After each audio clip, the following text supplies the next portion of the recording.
That's all right. Okay. Yeah, I can see it on the screen. It was like so. I could like. Good evening. We are here tonight for the Town of Danvers Planning Board public meeting here at Town Hall. It's 7 o'clock on Tuesday, June 9th, 2026. My name's Jean Hartnett. I'm the chair. Michael DeCoulis is absent, so Lou George will be filling in for clerk. Thank you, Lou. Absolutely. Along with Jim Sears, Dave Rodriguez, and John Seeger, an associate member. The first item on our agenda is discussion of the housing production plan.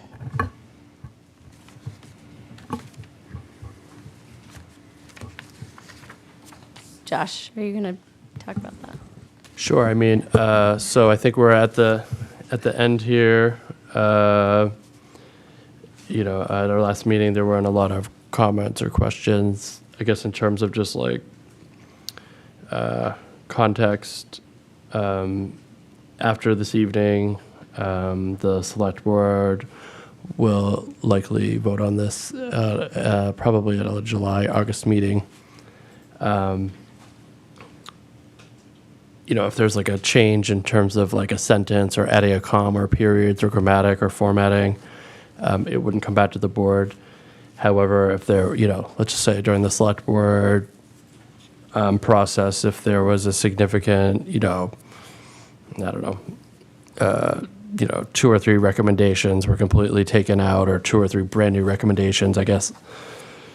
If the word I would use is there was substantive or significant kind of modifications to it, then it would come back here. But otherwise, it would, once we vote on this, it wouldn't come back to the board. It would be final. So. Okay. So before we vote on Yep. it tonight, does anybody have any questions or concerns on the housing production plan? Nope. Any discussion? Gene, just a question? Yeah.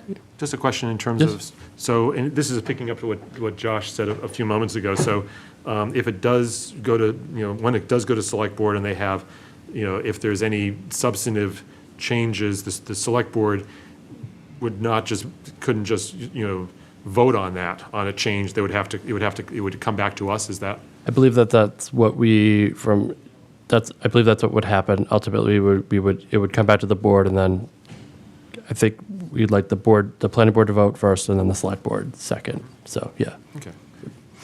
And I think there's just based on what, I was saying earlier, I think what I've seen before is this is it's a palette of different options that can be done.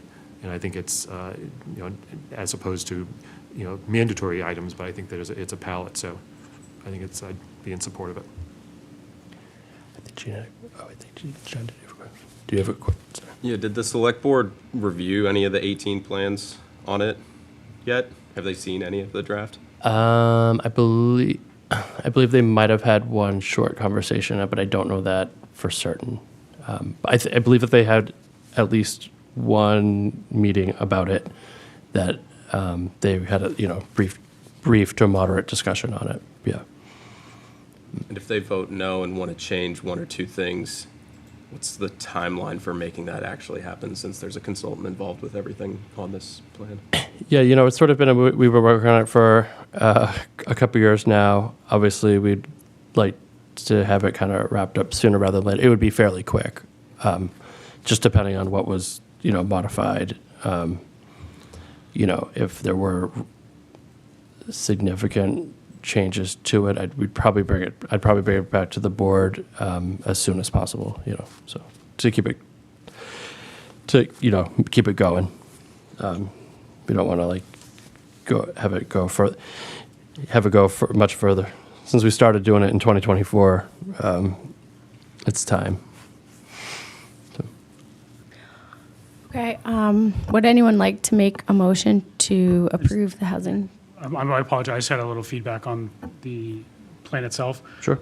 Specifically as it relates to ADUs. Okay.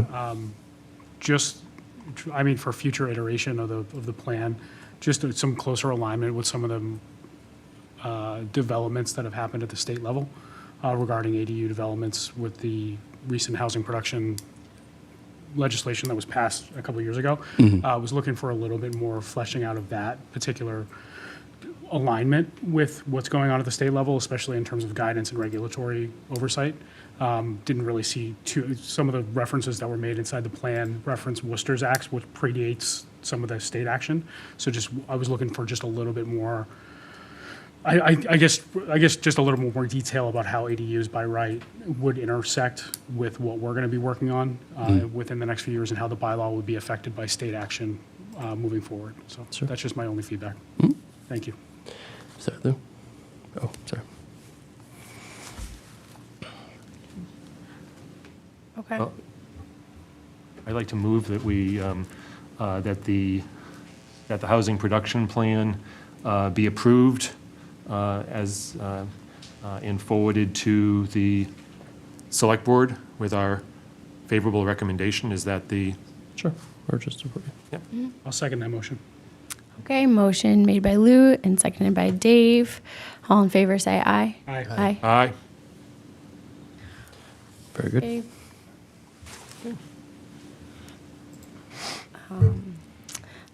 Item 2 on our agenda is 37 Popes Lane and 85 Newberry Street. Request by TAKJ LLC for endorsement of an approval not required plan for 37 Popes Lane, map 48, lot 28, and 85 Newberry Street, map 48, lot 28B, to remove a lot line to combine 2 lots into 1 lot. Thank you very much. My name is Nancy McCann. I'm here on behalf of the applicant, TAKJ LLC. With me tonight is Jay Polakowitz with Hancock Associates. Also with me tonight is Rob Capizzuto from DeLuigi Foods, representing also TAKJ LLC. And this first item on, we have a couple of items on the agenda relative to these properties. This one item is related to simply the A&R plan, and we are requesting endorsement of the plan that you see before you, which is proposing to combine 37 Popes Lane and 85 Newberry Street. Those are abutting properties. They are both located in the highway corridor zone. And the highway corridor zone, as you know, requires 100 feet of frontage and 1 acre of property. The combination of these 2 lots will have well over 500 feet of frontage and over 4.5 acres of property, frontage being the concern with regard to A&R endorsement, and we certainly well exceed the required 100 feet of frontage. So with that, we would request endorsement. If you have any questions with regard to the A&R plan itself, Jay Polakowitz or myself could answer those. Thank you. Okay, Lou, do you have any questions? Yeah, just a question for the applicant. So just in terms of taking a look at the project narrative, so I think in terms of the minimum frontage would be 100 feet required, and I think you noticed that there's 513 on Popes and 234 on Newberry Street. Correct? Okay, got it. And then minimum area, so would be then you say a 4.56. Yes. Okay. So then and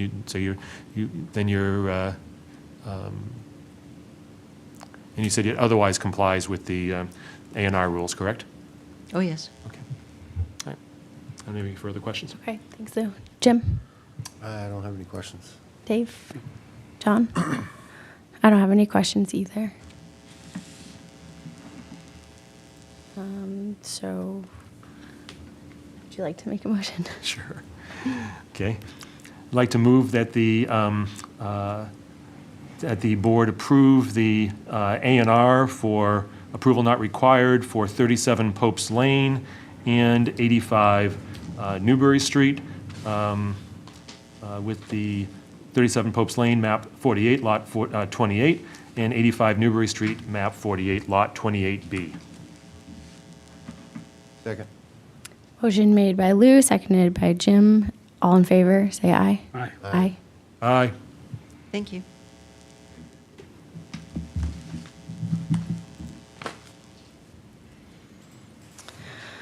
Okay, item 3 on our agenda is a public hearing for 156 and 158 Maple Street. Request for special permits, waivers, and site plan review submitted by Peter M. Zagorski, trustee, PMZ Realty Trust, for properties at 156 Maple Street, map 43, lot 543, and 158 Maple Street, map 43, lot 544. Request of special permits pursuant to section 18.5.d.4, parking requirements table, excess parking. Section 18.13, design special permit, build to zone / facade build out townhouses, parking setback townhouses, street facing entrance townhouses, street facing wall without offset mixed use building, street facing transparency, ground floor, upper floor mixed use building of the zoning bylaw. Request of waivers pursuant to section 18.5.d.9.d.ii, circulation, individual parking spaces, section 18.5.d.10.b, parking screening, section 18.5.d.10.c, multiple curb cuts, 18.6.f.3, transitional buffer zone, building buffer, section 18.11.d, transportation mitigation fee, and section 18.8.b, table 18-9, outdoor amenity space types 1 neighborhood park preserve, request of site plan review pursuant to section 4 site plan review of the zoning bylaw. Said properties are in the Maple Street Traditional Neighborhood Development Overlay District, MSTND Maple Street Limited Mixed Use Subdistrict. The underlying zone for 156 Maple Street, map 43, lot 543, is Industrial 1, I-1. The underlying zone for 158 Maple Street, map 43, lot 544, is Residential 1, R1. The applicant is proposing a mixed-use redevelopment, which would include a mixed-use building, 18 residential units, townhouses, 12 residential units, an existing single-family house, and associated site modifications. And the applicant has requested a continuance to the June 23rd, 2026 Planning Board meeting. Would the applicant like to speak? I will just say that I'm pleased to report that we did receive the third-party peer review comments, but we did not receive those till the end of last week. So we'd like to have an opportunity to respond to those, of course. So we are requesting a continuance to your meeting of June 23rd. Okay.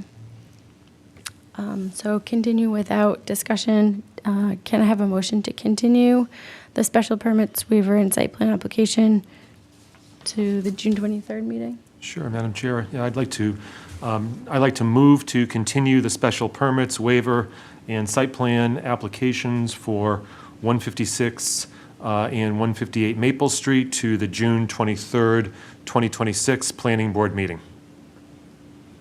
Second. Motion made by Lou, seconded by Jim. All in favor, say aye. Aye. Aye. Aye. Thank you. Thank you. Next item on our agenda is a public hearing for 37 Popes Lane and 85 Newberry Street. Request for site plan review submitted by TAKJ LLC for property at 37 Popes Lane, map 48, lot 28, and 85 Newberry Street, map 48, lot 28B, pursuant to section 4 site plan review of the zoning bylaw. Said property is in the Highway Corridor Zone HCZ zoning district. The applicant is proposing to construct a new building and associated site modifications. Thank you very much. My name is Nancy McCann, and I am here on behalf of the applicant, TAKJ LLC, the owner of the properties located at 37 Popes Lane and 85 Newberry Street. With me tonight is Rob Capizzuto from the owner and DeLuigi Foods. Also with me tonight is Jay Polakowitz from Hancock Associates, the project engineer. And this application is relative to the lot created by the endorsement of the A&R plan that this board just voted to endorse. And we are requesting site plan approval relative to the construction of a fully conforming freezer building, which will be an accessory building to the existing DeLuigi Foods manufacturing facility that is a long-standing Danvers business, having been on this property at 85 Newberry Street for about 25 years, maybe a little bit more. This fully conforming freezer building, which is accessory to the manufacturing use, will be located on the property. The use by DeLuigi Foods is a permitted use in the Highway Corridor zoning district. Following the acquisition of 37 Popes Lane, back in 2020, this board approved an addition to the existing manufacturing building, and that received both dimensional special permit as well as site plan approval. And that addition would have extended from 85 Newberry Street on to 37, the 37 Popes Lane property. It was a much larger addition at that time. It did not go forward, although the board did approve and granted the dimensional relief as well as the site plan approval.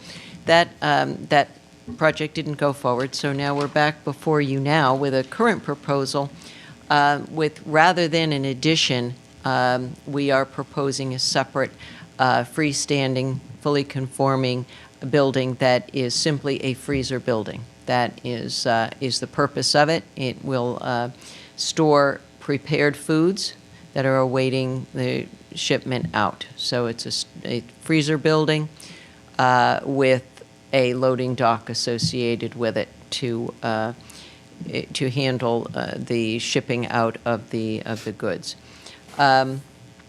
Unlike the prior application that you saw in 2020, this is again fully conforming, and it's also significantly smaller. It's about 12,397 square feet, and that includes the freezer area as well as the loading dock area. This is much needed freezer space for the business, and the new loading dock will certainly make things more efficient. It's accessory to the existing DeLuigi food preparation operation. There are no changes in the hours of operation. The hours of operation of the facility, we have 2 production shifts and 1 sanitation shift, and that will not be changing. There are no additional employees needed. This is simply a freezer storage area for the produced goods. That being said, we are proposing 14 new parking spaces, even though we're not proposing new employees. We don't anticipate any new vehicle trips coming into the site. The trucks are already coming to the site.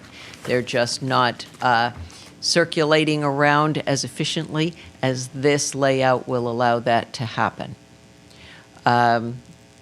So this will certainly improve circulation and efficiency of the site of getting trucks in and out.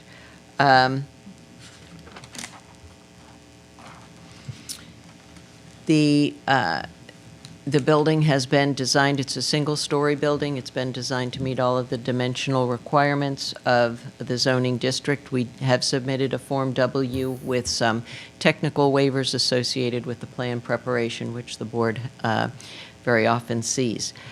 I think at this point, it will make sense to have Jay go through the plan sheets with you, and then we can answer any questions that you may have.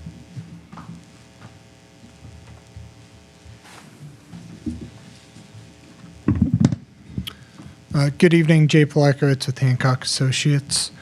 Josh, do you mind going to page 3 of 10? It's the existing conditions plan. Yep, that one. So this is existing conditions plan as the site is now. The site used to have a building on it. That building was removed previously, and at this point, it's predominantly just pavement. Pope's Lane is on the south side, so plan down, and then on the west, plan left, is the existing DeLuigi's facility. The site slopes from the north to south, and I think that's about it for this sheet. Can we go to... I'm actually going to go to C4, and then I'm going to go back to C3 after that. This is our site preparation and erosion control plan. We're removing everything that remains on site, mostly just pavement removal, as the utilities to that building that was removed were previously removed at that time. And erosion control is proposed on the downhill sides of the site, as well as the west and east side. And then can we go back to C3? So this is a zoomed out plan showing the whole DeLuigi's facility with the new building as it's proposed. As Nancy mentioned, the board may be somewhat familiar with this project, as we were in front of them back in 2020 with a very similar project. What we're proposing now is a slightly smaller building that's standalone versus attached. Most of everything else remained generally the same. The proposed building meets all new dimensional regulations. It's used for storage. As Nancy mentioned, there are no new employees because of this. With the warehouse area, we got that there's 13 spaces required. We're proposing 14. Now can we go to sheet C5?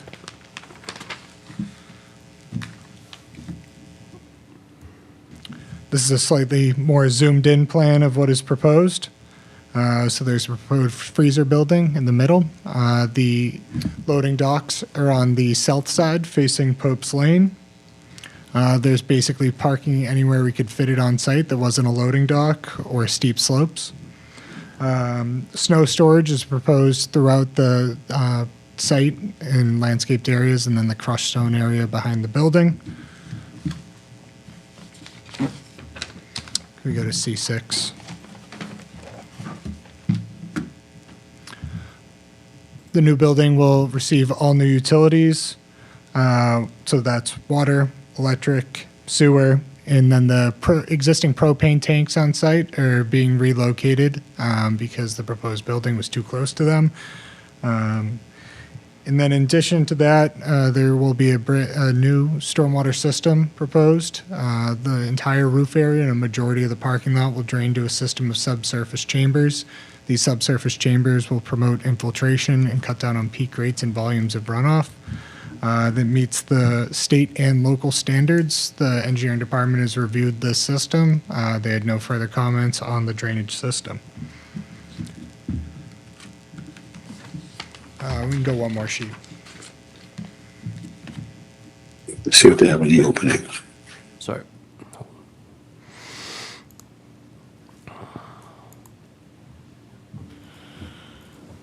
Sorry about that, Jay. Yeah, no problem. Do you want to pull up sheet C7? And this is our landscaping plan. As I mentioned, we're landscaping as much of the site as possible. We're proposing a combination of flowers, bushes, shrubs, and trees throughout the site. I think that's about it for the engineering plans.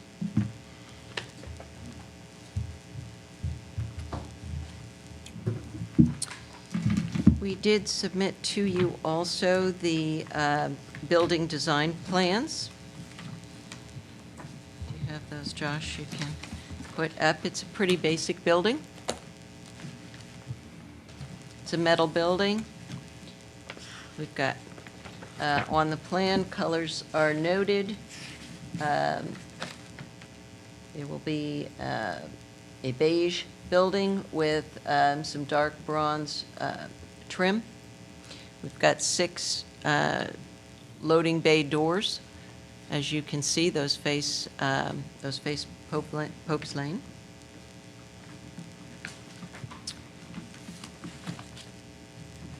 We did receive various comments from the engineering department and others, and Jay has submitted a response to those comments, and I think we responded to those, and the engineering department gave a clean, I'll say a clean memo with regard to this project. This is as Jay mentioned, the landscaping. It's a nice opportunity to add some landscaping along Pope's Lane. And so we've taken that opportunity to do that. So again, we're located in the highway corridor zone. This is a permitted use. The building is accessory to that use to provide the needed freezer storage space for finished product. And this layout itself is going to improve the overall circulation as well as truck servicing and entering and leaving the facility. And again, we're adding some 13, 14 parking spaces, 14 parking spaces where we're not anticipating adding any new employees. So that'll be a benefit as well. We'd be happy to answer any questions. Okay, start with you, Dave. Do you have any questions? I don't, not at this time. Jim? I don't. I remember when you came last time. It's scaled down and doesn't seem, it seems like you got it all down, so I'm fine with it. Thank you. Lou? Yes, I had some questions, and it looks like in terms of looking at the materials here, and in terms of department comments, I think I noted here that there was I think there was a note actually from April 23rd from the Director of Public Health, just with respect to some noise concerns. And so, and this is just, and this is what Mr. Giacalone said, that noise concerns, noise from the equipment condensers will be a concern since this site directly abuts the mobile home park. We have in the past received some noise complaints from the existing building. Trucks entering and leaving may be a noise issue for the abutting mobile home park. What times will trucks be entering and leaving the facility? So those are the specific comments I saw with respect to noise. I did see some revised architecturals, I think, in the packet that indicated that sort of the location of the mechanicals. Right. So I guess the question I have is in terms, because there is an abutting mobile home park and people live nearby, what is being, I guess the question I have is, and I think I see it right, but I want to make sure you sort of walk through it, if you can walk through it with me, the location of the mechanicals and what is the noise that is being expected coming from the mechanicals. Is this going to be like a very, like a mini split unit you hear, like on an air conditioner, which is very smooth, you can barely hear it? Or is this going to be a little more noisy, or is it going to be sort of a, it's going to be a steady white noise sort of thing, or every 15 minutes you'll hear a sort of noise? So I just want to, if you can just expand a little bit in terms of noise issues and what's being done to mitigate noise. Yes, before I turn it over to Jay to talk about that, I do want to say the design of the building itself Sure. was laid out with that idea in mind. Okay. So the building itself is going to act as a sound barrier. Sure.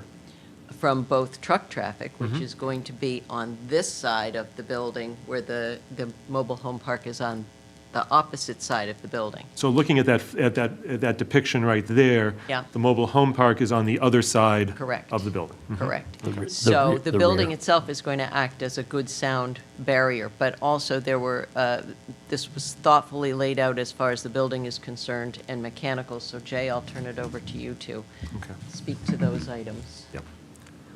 As far as location and things like that. Yeah, if you can speak to just in terms of location as well as even the nature of the equipment, how it is in terms of just, the type of noise, not being intimately familiar with, outdoor, sort of refrigeration units. Yeah, so I'll preface this. I am not a mechanical engineer, but I did talk to the mechanical engineer before this and the manufacturers of these systems this afternoon to try to wrap my head around it.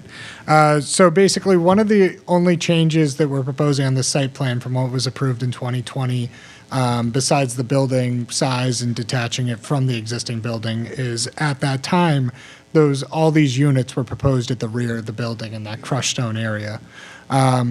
But because we heard that there was concerns from the neighbors about that, we changed the design of this building to have that cutout section above those loading bays. And in there, the mechanical equipment will be, so I kind of circled it here. And then, Josh, you can go through, I think there's 3 sheets there. Oh, there is. Oh, I thought there was only one. Oh, okay. I thought there was only that one sheet. Yeah. Okay. Yep. So you can kind of see that that's that ledged area there, and then there's a third sheet as well. Okay. So the more elevation sheets over here, so you can see that there is that wall blocking these systems. So there's basically, I believe it's 2 condensing units and 2 condensers, and they don't run all the time, but most of the time they're going to be running at about 50% capacity. Only on the hottest day in June is it going to be really cranking. And at that point, it's not a mini split. It's it's an industrial freezer. But we looked at the decibels, and at that distance to the nearest mobile home, it shouldn't be very loud. And that does not take into consideration the building being a barrier. Do you know the decibel, I know obviously where you are, it's, in terms of location, you're going to certainly hear ambient sort of highway noise. Yeah. But do you know what it would be above that? Because that ambient highway noise could be certainly it could be white noise because Yeah. you're hearing it sort of all the time. Yeah. So, Route 1's on one side of Pope's Lane and 95 is on the other Sure. side. And this is an existing industrial space. It's hard to say what the decibels will be in total, just because you can only get it per 1 unit, and it's not just you add them together. It was just something that we couldn't pull together in time for this meeting. But what we were told is that, these systems, if they're being blocked like this, shouldn't be a nuisance for the most part. You know, just another, so I guess in terms of, and this could be more for the, and so I appreciate that. And so in terms of for the applicant, just because I'm, I have a concern about the abutters, because they are, I understanding the area it is, but it's still, these are, people are living in the homes nearby. If once everything is put to, is constructed and it's running and operating, and there are concerns, I would imagine that the applicant would be willing to work with town staff to implement any noise mitigation measures or something of that nature? Yes, and I did have the opportunity to discuss this with Mr. Morris this afternoon, as well as Mr. Zakelli, just to, the applicant is certainly a very good neighbor and wants to continue to be, so a condition, something like in the event of a noise nuisance that's caused by the new freezer building condensers, the applicant will work with town staff to implement noise mitigation measures. So we don't think that's going to be an issue, particularly given ambient noise. Sure. But we would certainly have a discussion with planning staff to see what could be done if, in fact, there's a nuisance, which we don't anticipate. No, and I appreciate the consideration as well for, to the consideration in terms of the location versus the prior location, just to be respectful of people's homes. So, thanks. I have no further questions. Thanks. I have a couple questions. I was not here on the planning board in 2020 when this first came before us. So could you explain the reduction in the size of the building and how things have changed? The footprint of the addition, or the footprint of what was an addition compared to this building, is smaller. So we're proposing a smaller footprint building. And the prior building was 2 stories. That Okay. addition was 2 stories. That addition also required, as I mentioned, dimensional relief, which this building does not. So it's simply a smaller. Okay, and the footprint is smaller as well? Yes. Okay. Would you mind bringing up the landscape, or zooming in on the landscape? Would it be possible to put any new trees in that landscape area in the rear to sort of help with the sound mitigation? I would say that could potentially be an option if it were an issue. That's the type of thing that we would look at doing. I don't think we're proposing to add trees at this point. But Jay, you might have thoughts on that. So we are proposing a line of arborvitaes along the edge of pavement and the crushed stone, which you can kind of see there. It's the kind of clouded lines. That area, it's a steep slope, too steep to be able to plant trees. Okay. And then I just have one other question. Is the crushed stone, is that just for snow storage, or what is the purpose of that? You can call it was crushed stone because that's where the HVAC units were previously, but we maintained it as crushed stone for snow storage, but a little bit of flexible space. We have 14 marked parking spaces here, but this area could be used if they need a couple more parking spaces, but they aren't marked because you can't really mark crushed stone. Yeah, okay. And I do still have some concerns about the neighbors. I don't know, one thing I was thinking, would it be possible to do a baseline noise study just to see what it is at this point and then how it changes after the development? I guess I would say no on that. We've designed this building to be sensitive to what we heard in 2020 and to make sure that this is going to operate properly. This is highway corridor. This board has approved heavy construction and a number of them, contractors' yards, but also very heavy construction. Bitcon, Mantor was there for years, EDM is there, and there were no similar conditions put on them. We would certainly, we think, quite honestly, that this is going to be an improvement over existing conditions. What you've got now is you've got trucks that are idling that are waiting to go in. You've got compressor units and things like that are going to now be removed with this new building put in. The trucks will be blocked. We think this is going to be a significant improvement as well as a significant cost.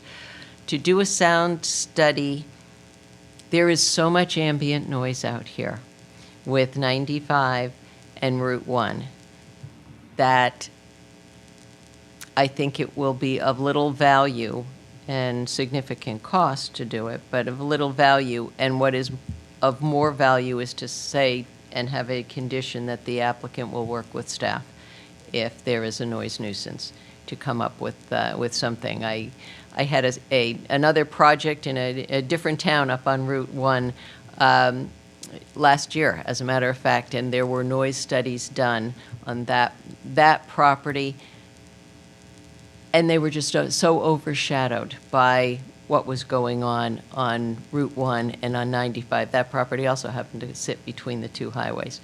So I think that would be not a reasonable request for this applicant on this project for this site in this zone. Okay. I'm okay with, as long as the condition is on there. Yeah. Yes. I just had one other follow-up question. It just picked up from what Attorney McCann had mentioned with respect to other vehicles and such. So because this is a smaller project than what was originally approved back in 2020, I guess a question, there's still a sufficient capacity, though, that we're not going to be seeing refrigerator trucks that are, idling and such that could cause even more noise. I guess that's a concern I would have, just because, because it is a smaller area, is it sufficiently sized for, for the future too? Yes, because this is a freezer building. Yes. The other had some additional components in it, some manufacturing components and things like Sure. that in that addition. This is a dedicated freezer building. As you could see, we gave you a floor plan. It's all freezer. Okay. Okay. Does anyone else have any questions before I turn it over to the public? Yes, John? How do you get stuff from the freezer to the other building, or vice versa? Is it you load it into the truck and you take it over to the other building and then unload it? I'll ask Rob can you come up and Yeah. answer that Right. just quickly? Give your name. My name is Rob Capizzuto. Yes, products produced at 41 Popes Lane, the building to the left, and it will be transferred into this building. Currently, we're transferring into a different building on the property at 85.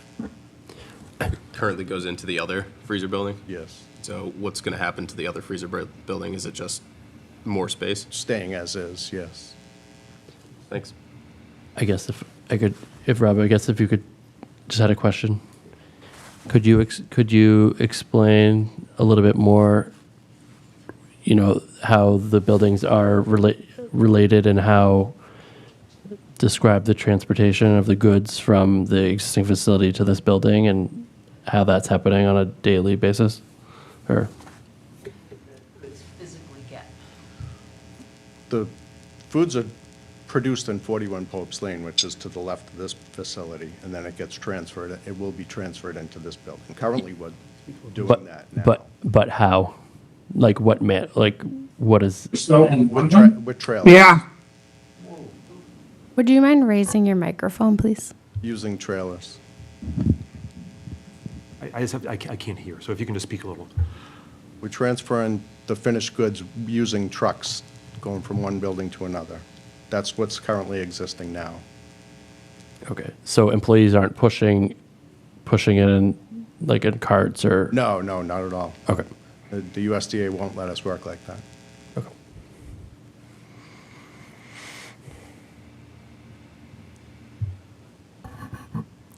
Okay, if there are no other questions from the board, we can open it up to questions from the public. Go ahead.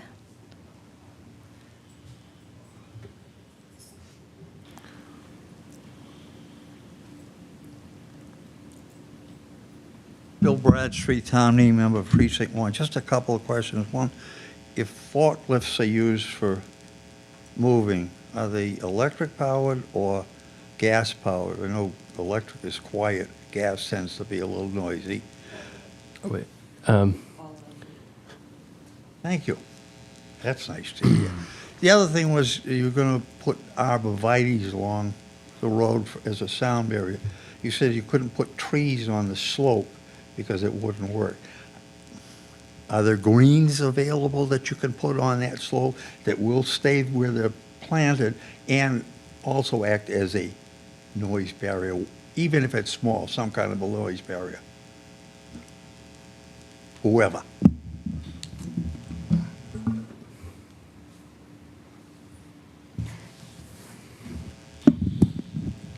Yeah, we kind of left that space open for the landscapers to determine what is best suited for that area.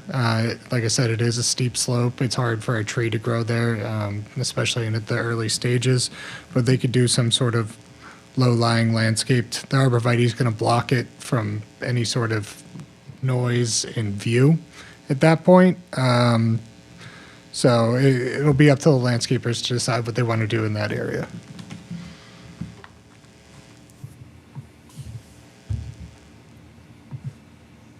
Anyone else? No?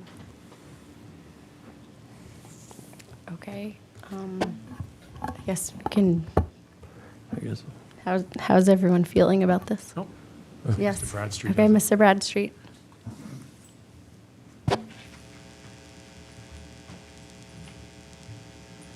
Bill Bradstreet again, I understand what the gentleman said was it's up to the landscapers what to put there.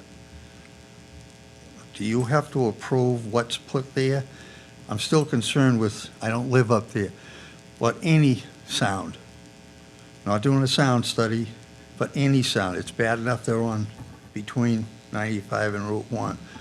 I think the people that will live in that area would appreciate any kind of control, even a little bit, but any kind of control. The arborvitae's are one, but to leave the decision for what the landscaper thinks is going to make it look pretty or do what I'm talking about. It's kind of an open-ended answer, and maybe I'm missing something, but I don't think it truly answers my question. We're proposing arborvitae.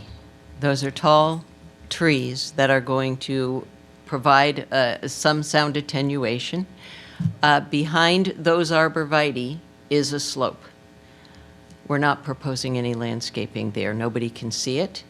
The landscaping there would not be high enough to provide any more benefit other than what the arborvitaes are providing. And we're proposing landscaping where landscaping can do some aesthetic good along Pope's Lane, which is pretty sparse on landscaping.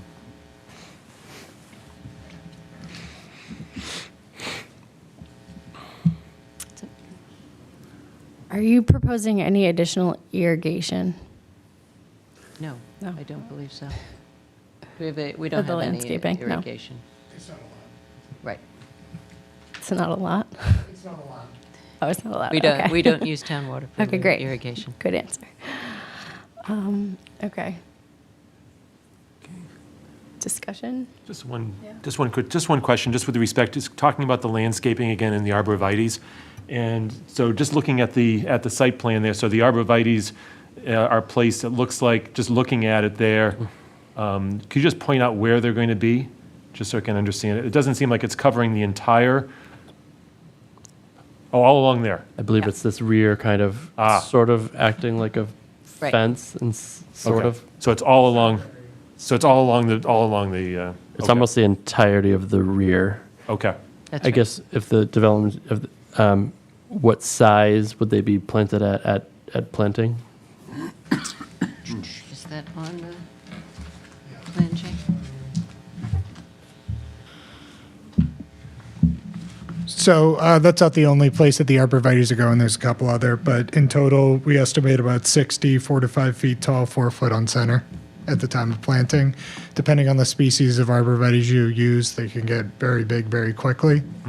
So we'll just have to work with that. Okay. Got it? Okay.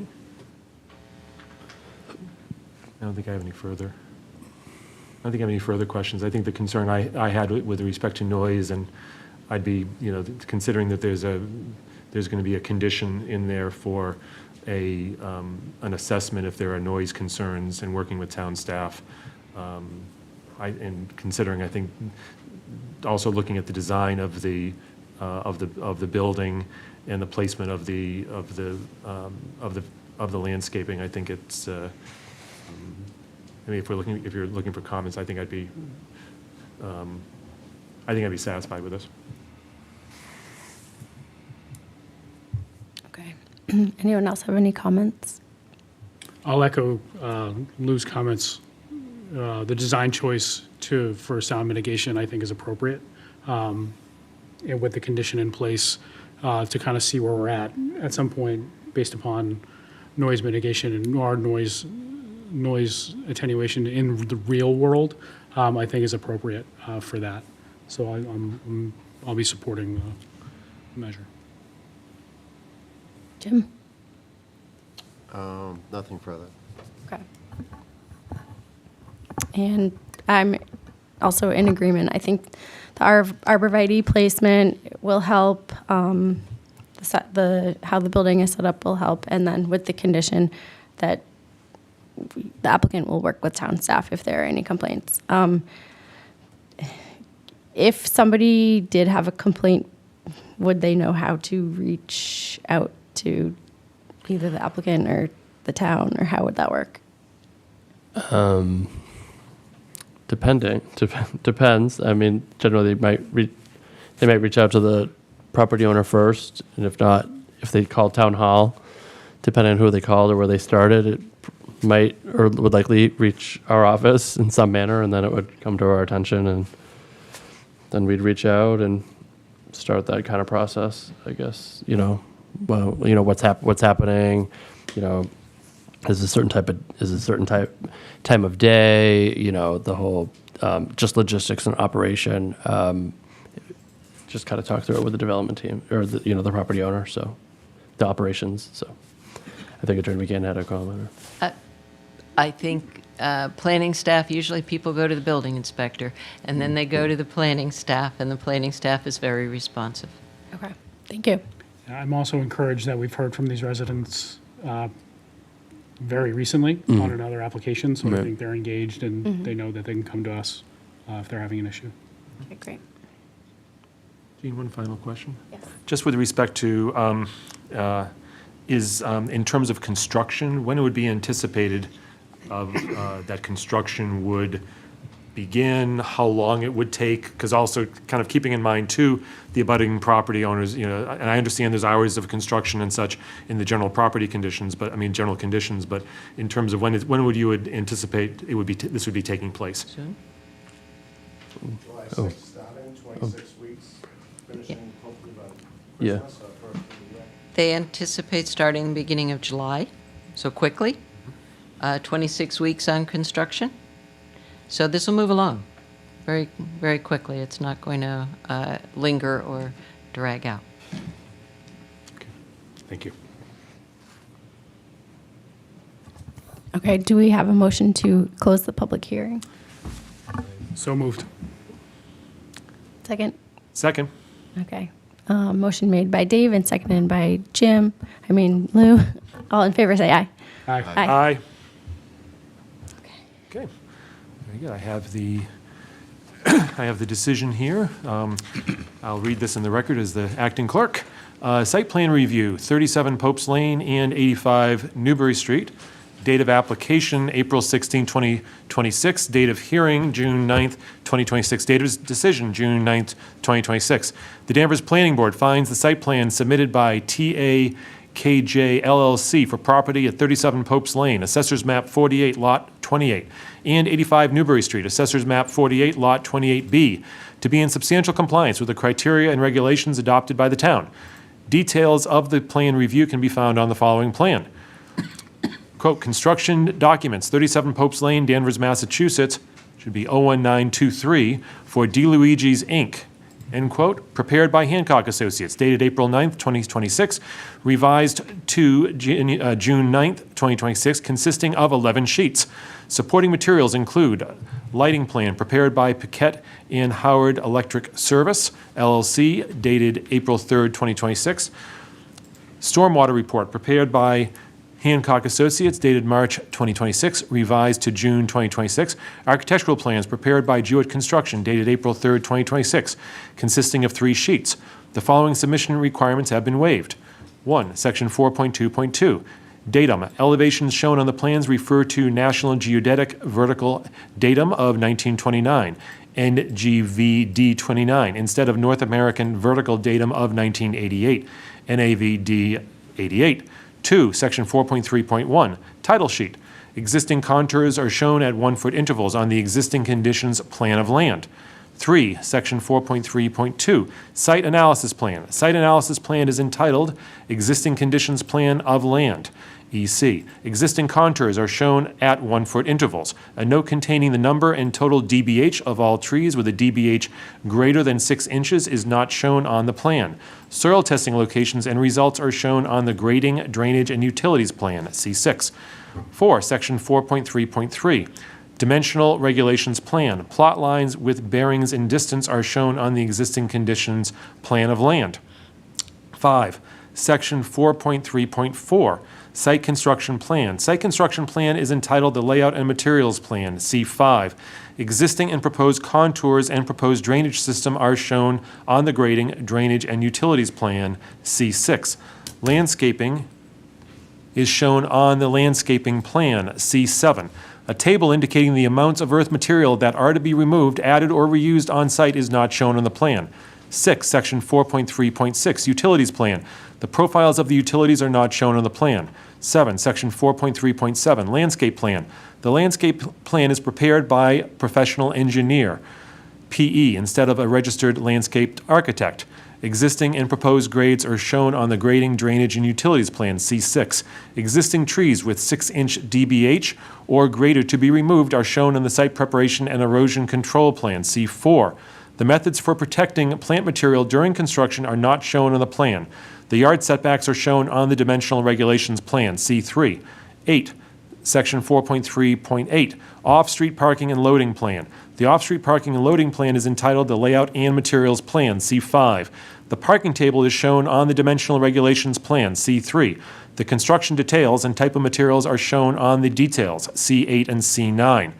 Conditions of approval. The project is subject to the following conditions. 1, prior to the issuance of a building permit, this site plan decision shall be recorded at the Southern Essex Registry of Deeds. 2, in the event a noise nuisance is caused by the new freezer building compressors/equipment, the applicant shall work with town staff to implement noise mitigation measures, period.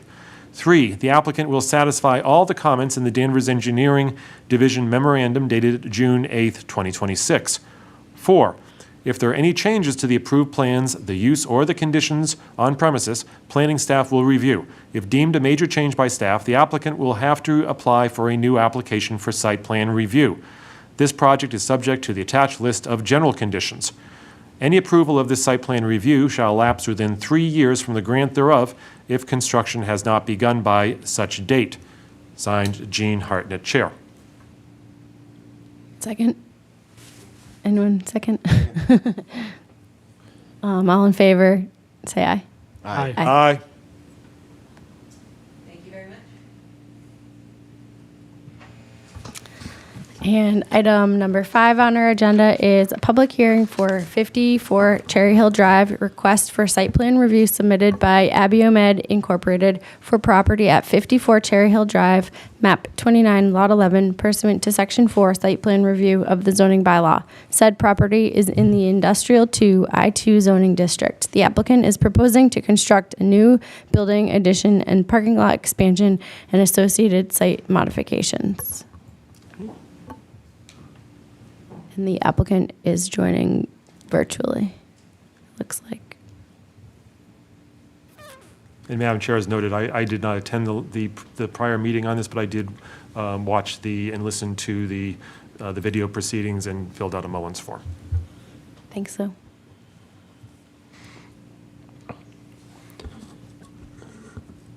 Good evening. Who do we have here for the applicant? Oh, okay, sorry, I didn't know the board was ready. My name is Danelle Baptiste, Civil Engineer Project Manager for the project on behalf of the applicant, Abimed Johnson & Johnson. Josh, could you put the slide up, please? Yes, one moment. Sure.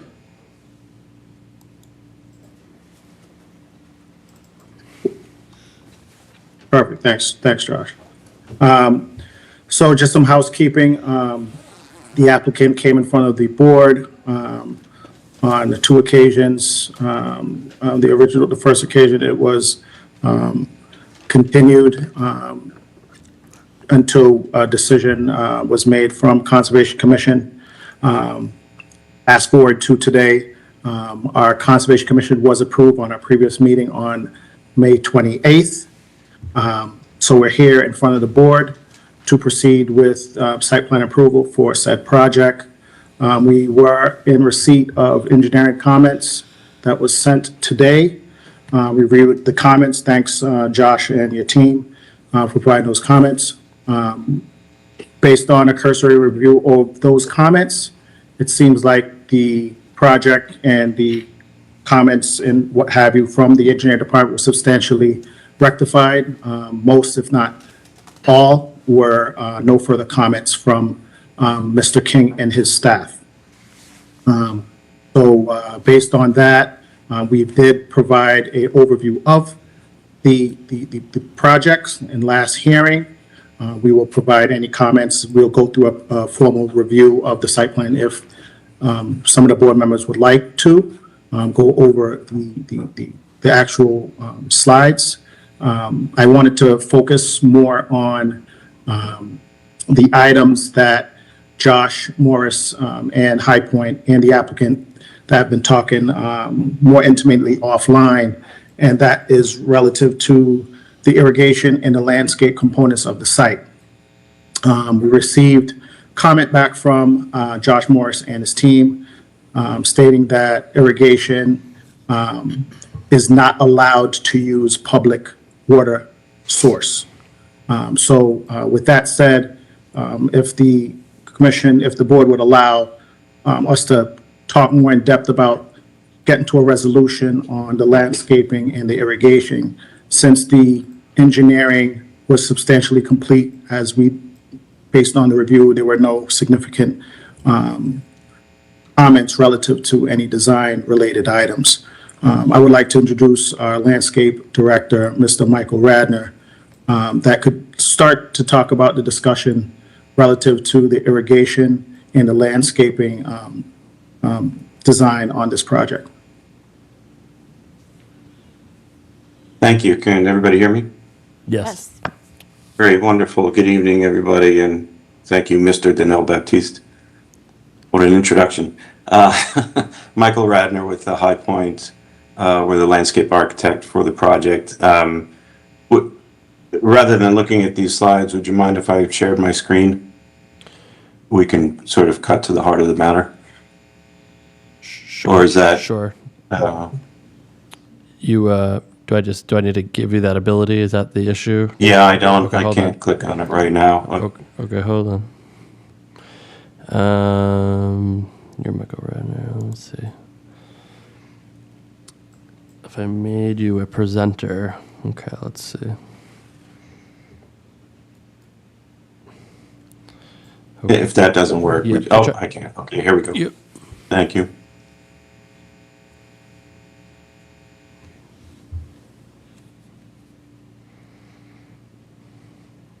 So, first of all, I wanted to respond to, there were a few comments last time that we've addressed on these plans, and I just wanted to highlight that. The first was there was a concern or a suggestion that there would be a fence around well, we have 2 stormwater areas, but we're really focused on this one as a safety measure. In discussion with the client, Abiomed, what we talked about was, since this stormwater area here is not really near any walking areas. It's sort of in the middle of a field. We weren't terribly concerned about that. This one to the left has a sidewalk that runs along Cherry Hill Drive. And our proposal is to put a fence for a portion of that, top of that slope here, and then a heavily planted buffer along here to keep people from, I guess, misstepping and going into the basin. There's no other walking areas around here, so we didn't feel like it was necessary. We would like to keep it sort of as natural as possible, and the feeling was that a fence would really kind of detract from the look of the area. You know, this is a corporate headquarters for Abiomed. We're really trying to focus on the aesthetics of the design, so we would ask that you acknowledge that that's a sufficient barrier.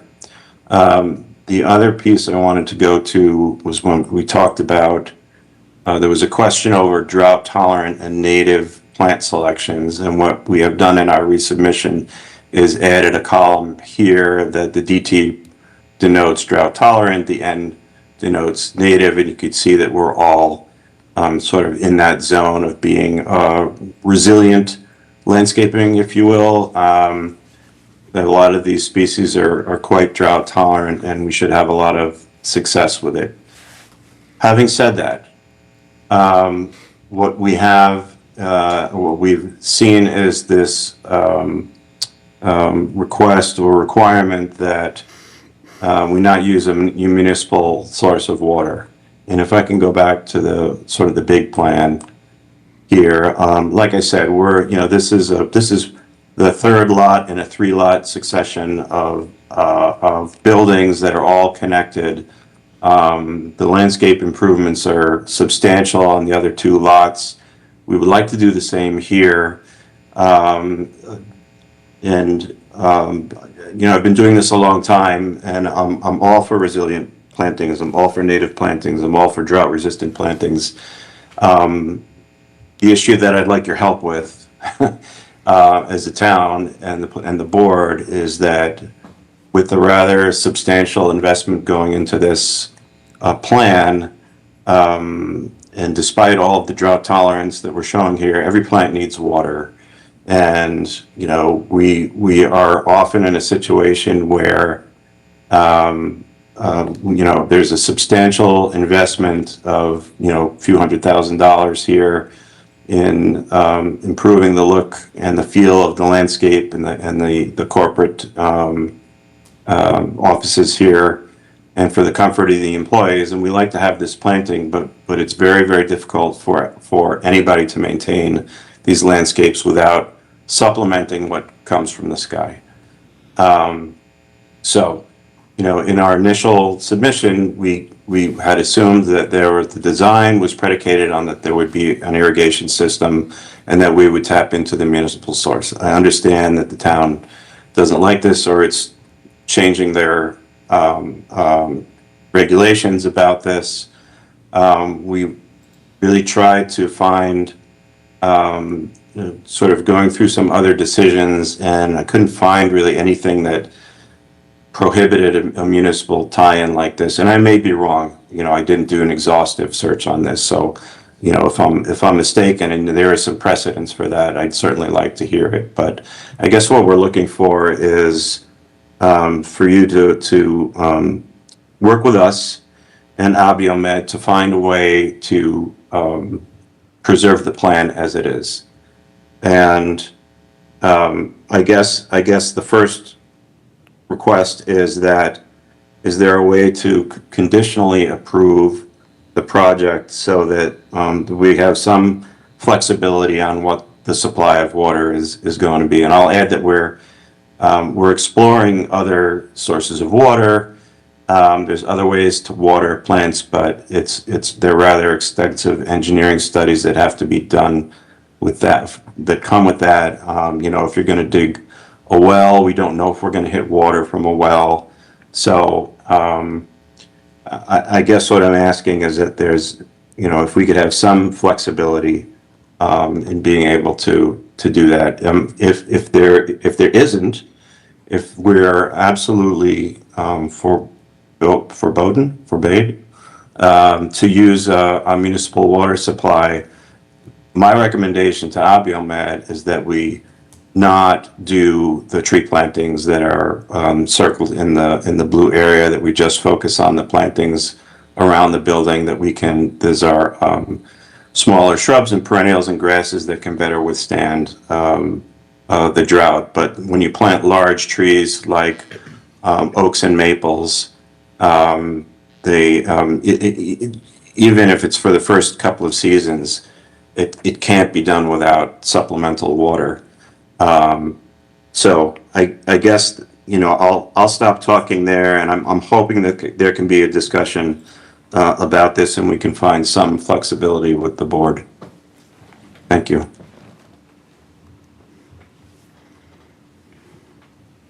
And I can stop sharing if you like.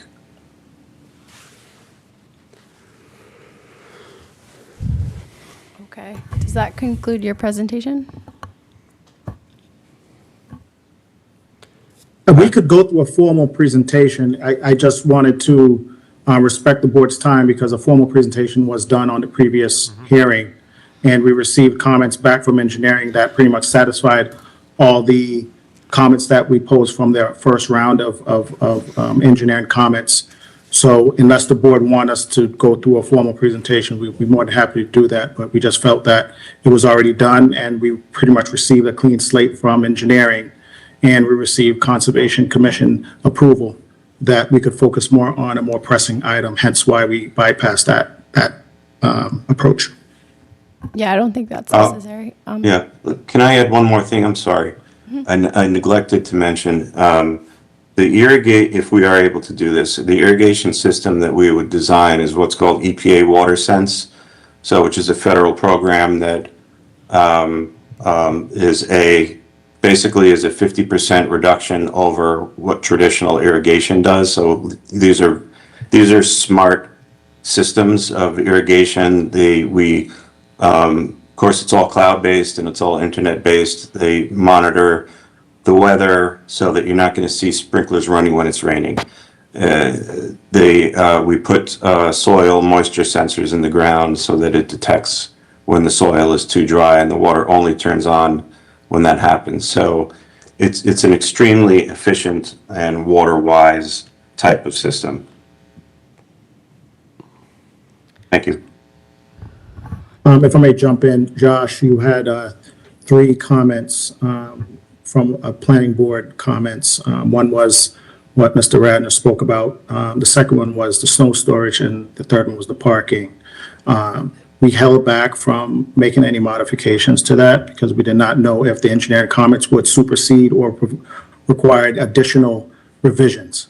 So if the board allow, I would like to have those 2 comments part of the conditional approval for tonight, just for the adjustment of the handicap spots, just to be closer to the building. It's essentially just sliding it over. And the snow storage, it's essentially just adding more snow storage and making it smaller. Because right now it exceeds the 50 by 40 that was in your decision letter. And I believe we spoke a few times, Josh, offline. Thanks for being available. But there was no significant issues from the planning board standpoint that we discussed. So I'm just wondering if that could be part of the condition of approval, if the board would choose to.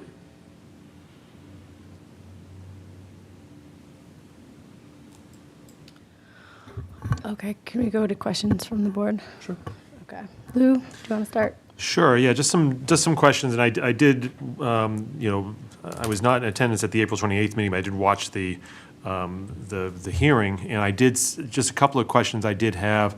Sure. So with respect to the fencing, so I appreciate that there's a fence, that you're proposing to put a fence on, sort of on one side, but I'm wondering in terms of the, understanding there's not a sidewalk on the other side, I think there's still a concern that people will potentially walk in that area, and so, And so just so I have an understanding, I think I heard what you were saying, that you're not proposing any additional fencing on that, when we saw the plan on that, sort of that right side, which was not abutting a sidewalk. I mean, people don't necessarily always walk on sidewalks, so that's what that's a concern I have.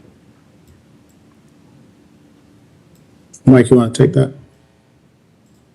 I would just say that we've had extensive discussions with Albiomet on this, and they understand the risk, and they're willing to assume the risk on their property.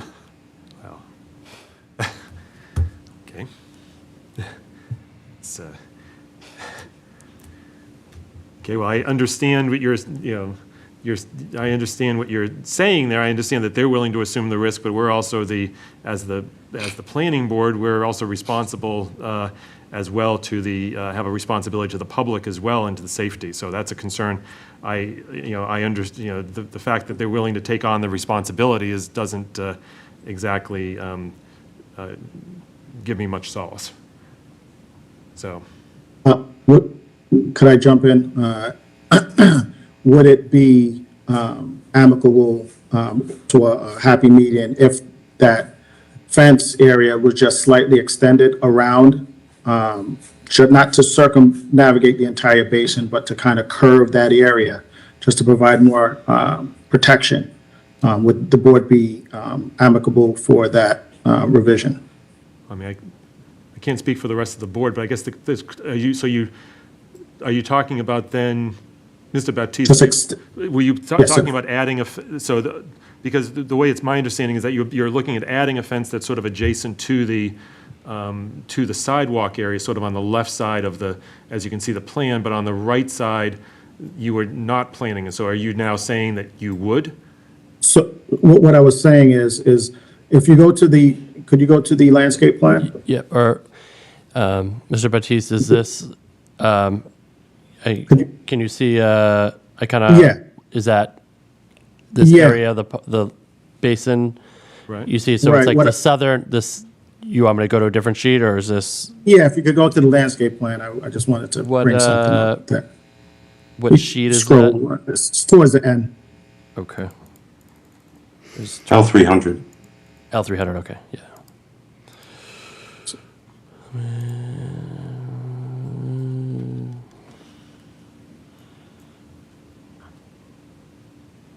Oh, 300, yeah, okay.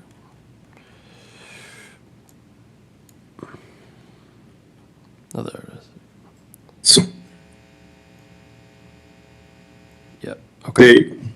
so what I was thinking is if we extend the fencing along, do I have control? Let me see, take control, Here, press control.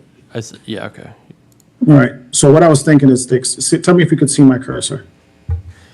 Yes. Okay, so I guess I should start by, is the concern along the driveway end, or the concern is along this side? No, I think the concern that I was having was there were two locations where we'd have, it's actually on the opposite side of the driveway.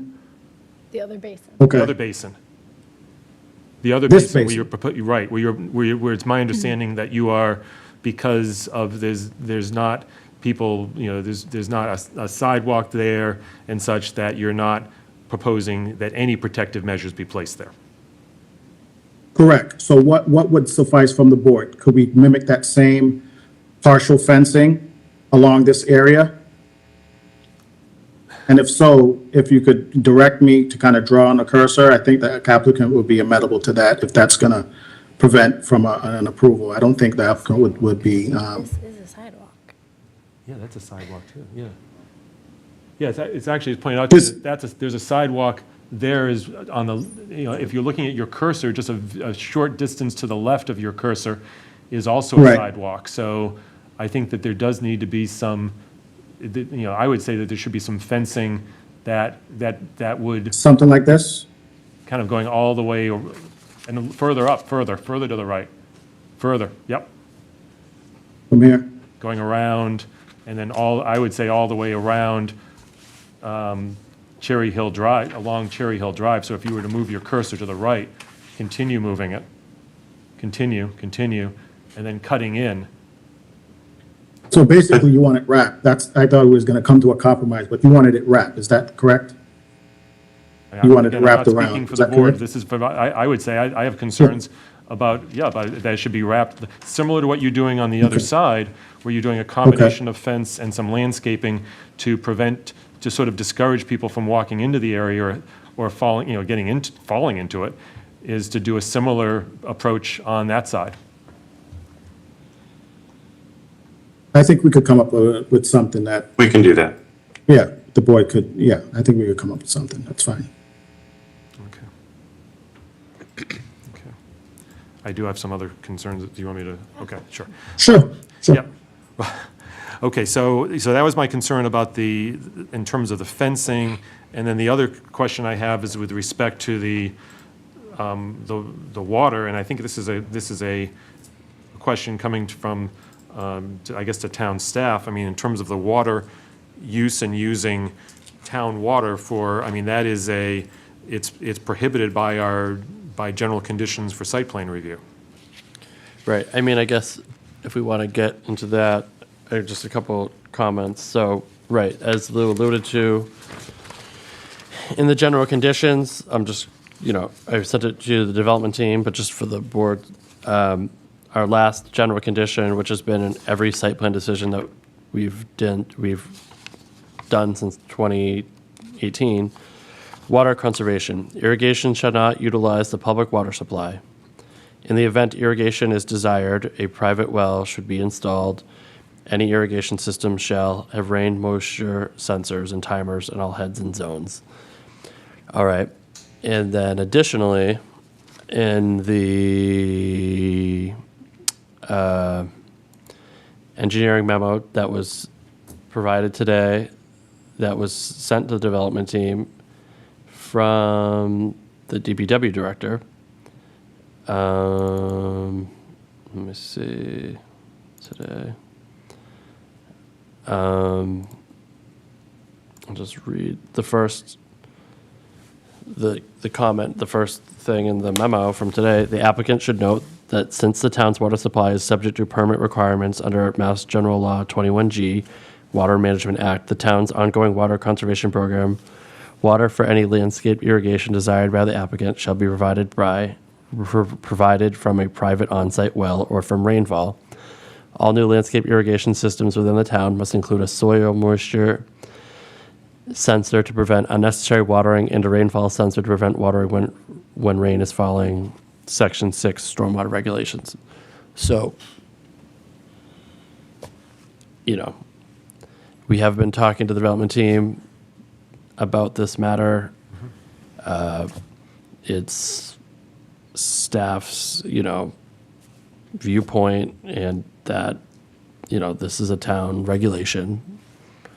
And we are certainly not in favor of, modifying this condition. It's such a we're kind of even confident that the board doesn't even really have the authority to, modify this. So, I don't know. I don't know what else to say. I don't know, but it's just.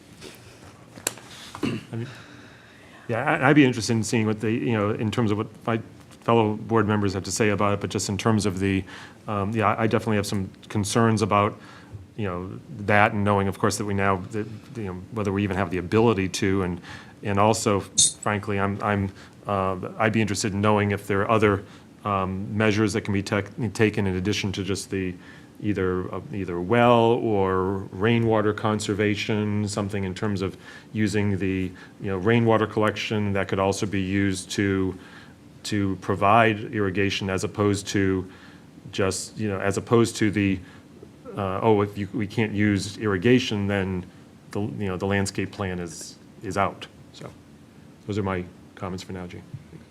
Thanks, Lou. Jim, do you want to go next? Yeah, I appreciate, because I think I brought up the issue of the fence and the requirement of the town, no town water. We can't compromise on those things. Those are regulations that were put in place and voted on, I believe, by town meeting. So, And if you look around the town, there are several instances of, chain link fence, 4-foot black gauge, chain link fence around these retention ponds, and we don't normally just put half a fence or a quarter of a fence. We fence the area for the concern, and obviously there'd be a gate there to maintain the area. So this isn't something that there's typically a lot of leeway. You're gonna have a lot of people on the site, and this, in addition to your, assumption of liability, but we kind of require this, so there's not a lot of leeway on that. And the watering issue, subdivisions in town and other areas of town, they bring in water, they truck in water, and they use that to water the new trees if it's a drought. And that was done just recently on Chatham Lane. I remember seeing a developer over there, watering the plants by hand until they took growth. But that's what the town requires, and that has not been a hidden requirement. That's been out there for the applicant to see, and I don't think it would be good precedent. And as Josh said, I don't think we're even able to bend on that rule. So that's where we're at, in my mind. That's all I have. Thanks, Jim. Dave? With respect to the fence, I'll defer to board precedent on this as a practice to say if other retention ponds in town have been required to be fenced, then this should meet that standard as well. In terms of the irrigation issue, I agree with Josh, and the regulations are not under our purview, so we can't waive regulations that are under our purview. This is something that's required. The one thing that I won't go so far as to say bothered me about the applicant's response was saying, well, this is what it is and this is what it is, do it or don't. It's not our job to provide options regarding it. It's our job to uphold these requirements. If they want to pursue a well, I'd like to see some information about pursuing a well, whether that's a feasible option for them. There's too many questions about what is possible on the site for us to even explore or consider options at this point. So I defer to where we are in terms of the requirements, and both for the fence and for the irrigation issue. So I'll stand in kind of locked arms with the board on this one. Thanks, Dave. John, do you want to add anything? No, I'm okay. Thank Okay. you. And I echo what the board says. I mean, as for the fences, yes, we do require that on all the other site plan applications we approve, and we're not really asking for Abiomed's tolerance for risk. We're trying to provide safety for the workers and the public and anybody who may visit the site. So I think that we're going to stand pretty firm on the fence. And same with the irrigation. I mean, May 1st, when the town puts out their seasonal regulations, it was level 6 drought, no outdoor watering whatsoever. And that was on the very first day. So for you to think that you can add irrigation just because you already have it on site, or maybe it shouldn't even be allowed existing on site. We just saw it for our previous application that was here tonight. They also knew that there was no irrigation allowed when I asked about it. So I think, native plants will help. If you want to pursue a well, that's one thing. But just the massive footprints of your building alone could probably provide enough water for irrigation. So yeah, it's out of our hands, and even if we were able to vote on it, I don't think we would approve irrigation on site. So, yeah, those are my comments. Gene, can I just add something? I was just going to add as well, just with respect to the fencing. I will also go along with. I know we're talking about partial fencing and such, but I would definitely, the safest way I would follow board precedent, complete fencing. So, just wanted to amend what I was saying before. Okay. Can I respond? Yeah. We're good with the fencing around both basins. I would ask that the manner of fencing be up to us. If we don't want to use a chain link fence, we could use some other type of fence, as long as it's I would imagine a 4-foot tall is acceptable. There may be other types of fences that we might find a little more aesthetically pleasing. So if you have some flexibility with that, I would appreciate it. Regarding the irrigation, I apologize if I didn't mean to be obstreperous about this. We were truly looking for what the regulations were and we couldn't find them. So I appreciate the clarity now. As I said, I'm in favor of water conservation, and Abiomed wants to be a good neighbor, and they've been in town for many years. That's fine. I think we will.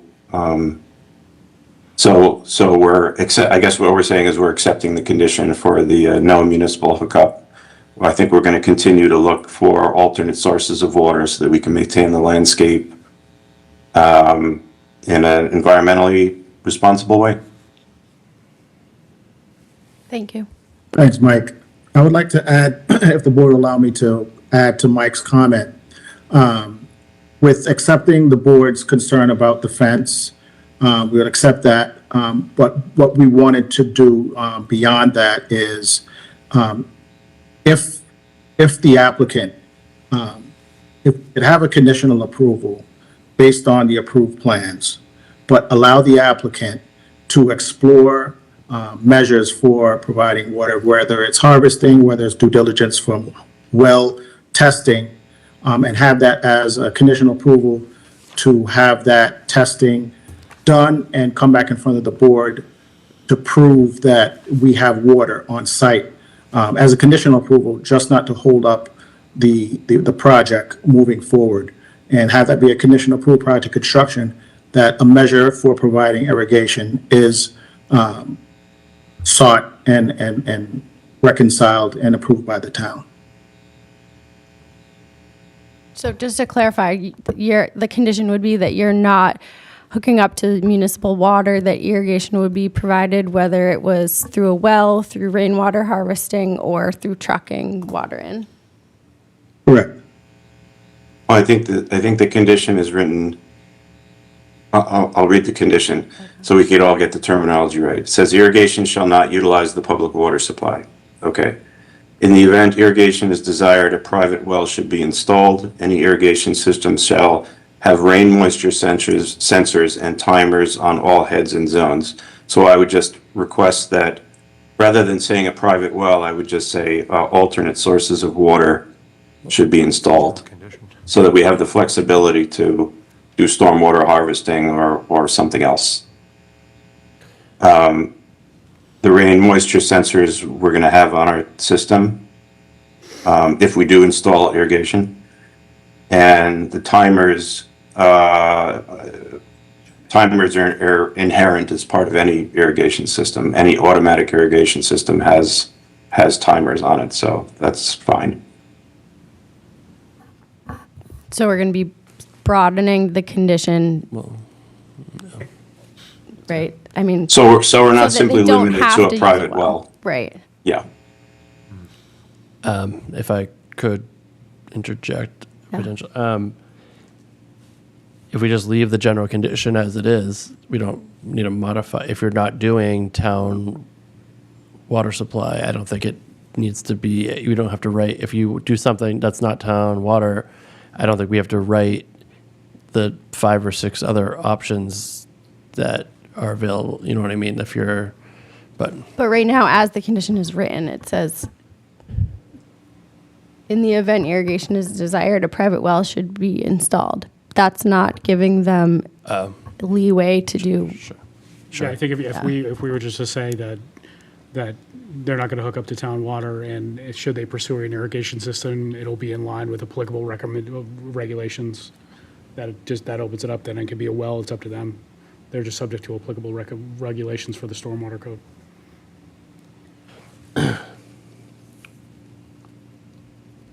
Which they have to anyway. Yeah. So it's we don't have it would be belt and suspenders for Yeah. us saying it because they have to do that anyway. Right. Same with the Watersons. Same with the You know, water. that's Yeah. baseline. Yeah. So I don't think we have to add it at all. That was Yeah. just an option. Yeah, If I don't- If we choose to add something. I just don't know if additional language is even needed. Sorry. But if you, it seems like you folks, I mean, we can just say alternate sources. Yeah, Yeah, I mean, I Shall think be I probably explored. wouldn't modify the general condition. I'd probably just write it somewhere else above in the decision, like alternate water. Yeah, Applicant will work with town Yeah. staff to Right. develop alternate yeah, water. exactly. And I think on the same, just switching back to the fence. Right. The town has specific requirements on the fencing, so it's not just a little black gauge fence. I mean, they use commercial material, and it's an undertaking to a certain extent. So I think anything that you propose different from that would have to be approved by town staff. But they do have a pretty good handle on the type of fencing that they use, and it's black, and it's black gauge fence, so that it kind of blends in, so you don't, the idea is you don't really see it, you know what I mean? It kind of blends into the landscape, so we don't want to detract from the landscaping that you have there and the beauty of the site, but that's why the black gauge fence is used, because it's harder to discern. But I know, Yeah. Josh. Josh, if you go to L400, we have a picture of the fence that we're proposing.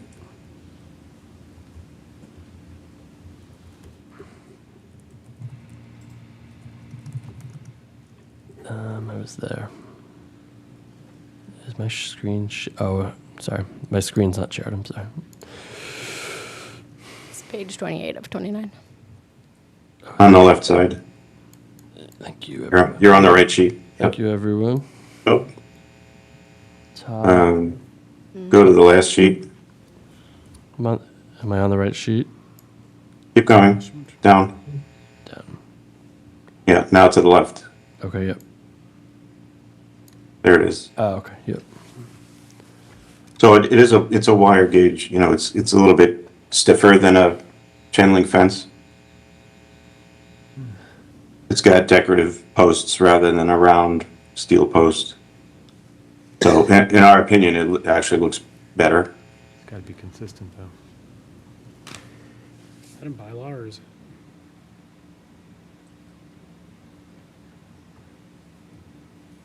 Jim, when you mentioned kind of fence requirements, No, I just know the developer at Chatham Road, Chatham Lane was complaining to me that the extent and the specifications for the fence were, it's a commercial grade fence, like it's a. sure. I wasn't sure if that was what we as the board was a condition, or if it's in the subdivision rules and regs, which wouldn't apply in this No, I don't think situation. it was that. I think it was a condition, but I think once he had presented plans for Yeah. putting it in, that Sure. the building department, as part of that, they had Oh, okay. I don't know if I could comment on that. requirements. So- Yeah, I am not aware of like, maybe in the subdivision rules and regs, we might, but I didn't think we ever like went into like that level of detail, like the type, material, color, and brand and all of that, to be honest. Potentially, but I am not aware of that type of level of detail for for like a site plan. So I guess if, I think it'd be subject to, yeah, I mean, I think we could, inspector approval. I mean, Yeah, I you think gotta that's meet the code, you gotta meet the code. sure. Well, not necessarily the building code, but you have to discuss it with him. Yeah, I mean, if we wanted a condition that even, well, they're showing. I what mean, it they- looks nice, don't get me wrong. Yeah. That's, we've never seen one like that. You get the typical rounded poles, but it's attractive. I just, I don't want you to go and buy all the materials and find out that it doesn't get approved by the building inspector because he doesn't like it. We could say in here that fence shall, will need to be reviewed by town staff, reviewed and approved prior to installation, something of that nature. Sure. Okay. That seems fair. So,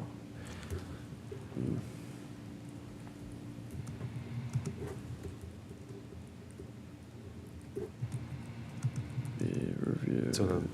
Gene, so the language of it would be fencing surrounding the two retention ponds, is that the? Yeah, right. is Yeah. that- Will need to be reviewed and approved by town Yeah. staff before installation. Are they detention basins or retention basins? the detention. I would just call them stormwater basins. Okay. Kind of a catch-all term, right, Danell? Yep. Okay.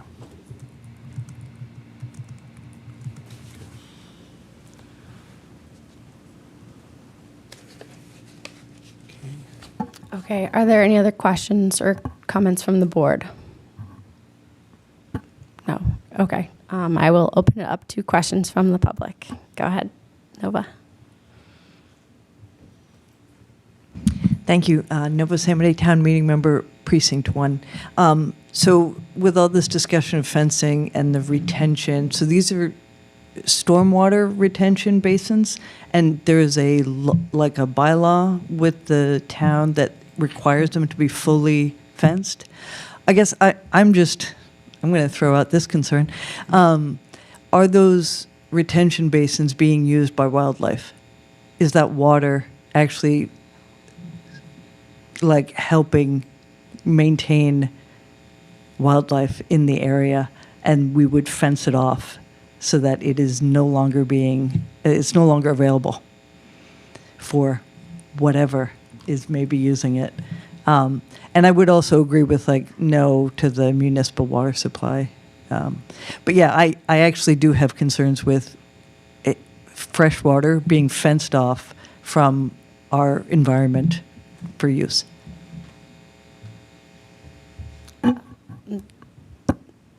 The applicant want to respond? Can I take, Yeah, yep, can I take go that ahead. question? To Noel Baptiste, High Point.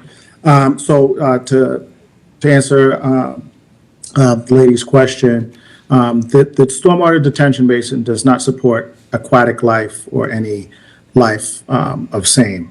The basins are designed to dewater within 72 hours, so it wouldn't even be able to support any habitat of such. Thank you. Any other questions from the public? No. Okay, now we can come back to the board and any further comments for deliberation? Dave, do you have anything? No. No. Jim? Nope. Nope. Lou? No, I don't think, I mean, I think that it's that including some of these conditions in terms of, so it looks like we're all in agreement, it appears, that the applicant will be willing to work, will work with town staff to explore alternative sources of water for irrigation, and then also fencing surrounding the stormwater basins, will be reviewed and approved by town staff before installation. So Yep. I would be, yeah, that satisfies my concerns. Thank you. Okay, do we have a motion to close the public hearing? Yeah. I would just like, yeah, could I just read out loud what I thought for conditions? Not to interrupt, I'm sorry.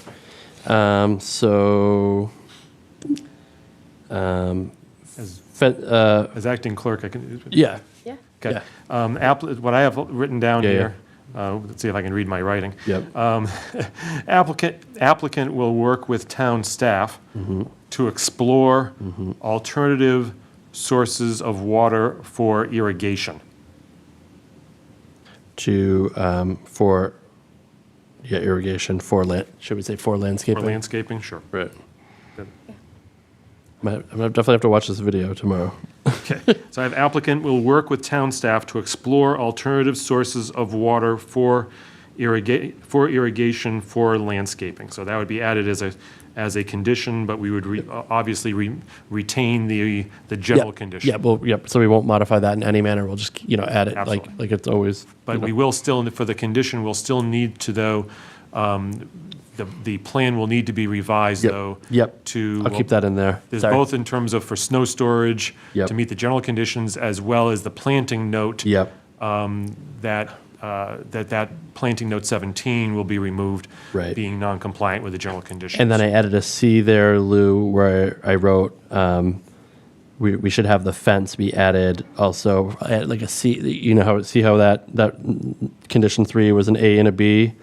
I was gonna do a C, because the fence should be added to the plan. Yes, So okay. fence surrounding, Yeah, I have Fencing should- surrounding the storm water basins will need to be, I'm sorry, will need to be reviewed and approved Oh. by town staff before installation. so it's sort of like a two-parter of the fence piece where the fence needs to be added to the plan set.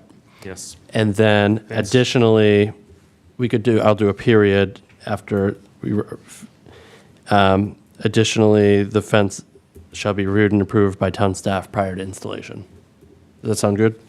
Yeah, what I'm having here, just so I have it straight. Right. So I have fencing surrounding the stormwater basins shall be added to the plan set. Yep. And then we want to It said say, fencing, and then we should say at least, so we, no issues in the future. Were we okay with the 4 foot and the metal and the black? I would say I would be, Or- just in terms of, because I know heights have varied a Right. little bit. Sure. Sometimes I would just say just that it should be, that the nature, the type and height of fencing shall be reviewed and approved by town staff. Okay, that's fine. If that's okay with you folks.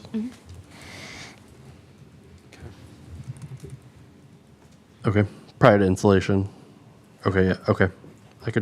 That seems good. And then the language about the source of water, the alternative source of water, that would just be added as a. That'd be a whole new one, right? Like a whole, Got yeah, it. that'd be like number, I can excuse you 1 second. I think the 4 feet is, if it's 4 feet or less, it's not a structure. that's right. It's more than 4 feet, then it's a structure. So I think that's why we use 4 feet. We don't want something that's Sure. necessarily 6 feet. It's really not, it's intended to stop someone from going over it, but I think once you go over 4 feet, It is, that's right. it's a structure, so now you have to get a permit for it. Right, you have to get a building permit for it. So I think we've always typically done 4 feet. Okay, so we can write in the condition then, just that be, Just okay, so let's say that, so a 4 feet, a 4-foot fence. Okay. Okay. Yeah, and Lou, I think you were alluding to it, mentioning, yeah, that the alternative source of water where it would just be its own, like, I just make it probably a new number 3, and then, right, it's just a whole new condition, not in that section where prior to endorsement. Got it. Yeah, okay. Work today.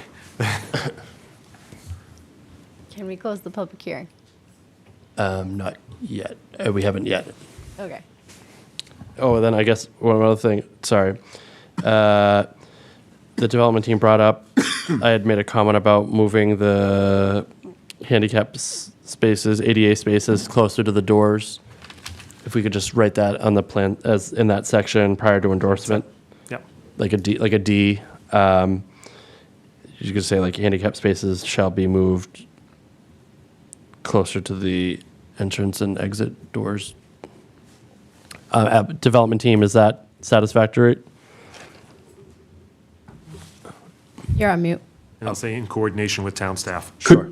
Could you repeat that, please? Yeah, it was just kind of like in my planning staff comment. I said just the handicap spaces shall be moved closer to the entrances and exits to the building. Yep. I was going to say, handicap spaces shall be moved closer to building entrance and exit doors in coordination with town staff. Sound. Did Mr. Batiste, is that satisfactory? Closer, yes, yep. Okay, so that will Closer to just be in a yep. section where the plan will be. Several of the conditions that we just mentioned are in a section, like the plan will be revised to show, but we can work, whatever, on doing that. That's fine. We can move it closer. Yeah. Okay. I think that was it. Sorry to keep interrupting. Okay. Would someone like to make a motion to close the public hearing? so moved. Second. Motion made by Jim and seconded by Dave. All in favor? Aye. Aye. Aye. Okay. Lou? Yeah, I have a decision Get away. here. Okay, site plan review, 54 Cherry Hill Drive. Date of application, March 12th, 2026. Date of hearing, April 28th, 2026. May 26th, 2026, no public testimony. June 9th, 2026. Date of decision, June 9th, 2026. The Danvers Planning Board finds the site plan submitted by Abiomed, Inc. for property at 54 Cherry Hill Drive, Assessors Map 29, Lot 11, to be in substantial compliance with the criteria and regulations adopted by the town. Details of the plan review can be found on the following plan. Quote, 54 Cherry Hill Drive expansion plans, Danvers, Massachusetts, end quote, prepared by High Point Engineering, Inc., dated March 9th, 2026, revised to May 13th, 2026, consisting of 29 sheets. Supporting materials include stormwater management analysis prepared by High Point Engineering, Inc., dated March 9th, 2026, revised to April 27th, 2026, rendering prepare unknown, received on March 12th, 2026. The following submission requirements have been waived. 1. Section 4.3.1. Title sheet. The land use of each lot, lot lines, and zoning district boundaries are not shown on the plan. Existing contours are shown at 1-foot intervals on the existing conditions plan. 2. Section 4.3.2. Site analysis plan. Site analysis plan is entitled Existing Conditions Plan. Existing contours are shown at 1-foot intervals. All trees over 6-inch diameter at breast height, DBH, a note containing the number and total DBH of all trees with a DBH greater than 6 inches is not shown on the plan.